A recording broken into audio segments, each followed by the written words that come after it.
দেশে প্রথমবারের মতো কৃত্রিমভাবে কাঁকড়ার পোনা উৎপাদনে সফলতা পেয়েছে মৎস্য অধিদপ্তর।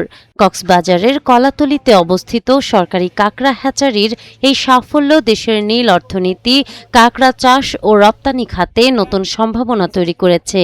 বিশ্ববাজারে কাঁকড়ার চাহিদা বাড়লেও এতদিন বাংলাদেশকে পোনার জন্য নির্ভর করতে হতো প্রাকৃতিক উৎসের উপর। এতে কমছিল প্রাকৃতিক মজুদ এবং বাড়ছিল জীববৈচিত্র্যের উপর চাপ। এই সংকট মোকাবিলায় 2018-19 অর্থবছরে প্রতিষ্ঠা করা হয় দেশের প্রথম সরকারি কাঁকড়া হ্যাচারি। দীর্ঘ গবেষণার পর এখানে পরিশোধিত লবণাক্ত পানিতে মা কাঁকড়া থেকে ডিম সংগ্রহ, লার্ভা পরিচর্যা ও প্রায় 1 মাসের প্রক্রিয়ায় উৎপাদন করা হচ্ছে ক্র্যাবলেট।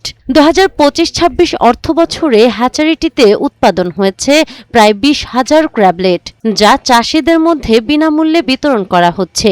সংশ্লিষ্টদের আশা, এই প্রযুক্তি ছড়িয়ে পড়লে প্রাকৃতিক উৎসের উপর চাপ কমবে, উপকূলীয় এলাকায় কর্মসংস্থান বাড়বে এবং কাঁকড়া রপ্তানিতে বাংলাদেশ আরও এগিয়ে যাবে।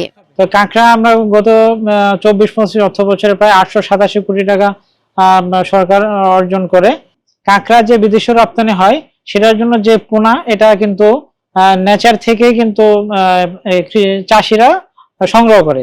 এতে করে নেচারের অনেক বায়োডাইভার্সিটি নষ্ট হয়। এই চিন্তা ভাবনা থেকেই সরকার 2019 সালে কাঁকড়া হ্যাচারিটা স্থাপন করে কক্সবাজারের কলাতলীতে। বাংলাদেশে সরকারিভাবে প্রথম একটা কাঁকড়া হ্যাচারি।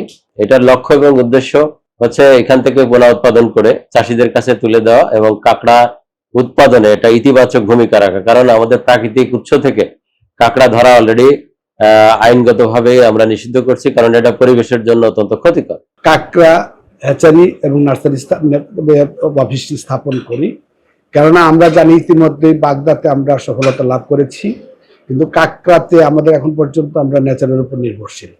নেচার থেকে আমরা পুনা, ক্র্যাবলেট অথবা সফটশেল ক্র্যাব সংগ্রহ করে কিন্তু আমরা প্যাটেনিং করছি বা বিদেশে রপ্তানি করছি। কিন্তু এই অবস্থা চলতে থাকলে এক পর্যায়ে দেখা যাবে যে আমাদের নেচার ধ্বংস হয়ে যাবে, আমরা পরবর্তীতে আর কাঁকড়া পাবো না।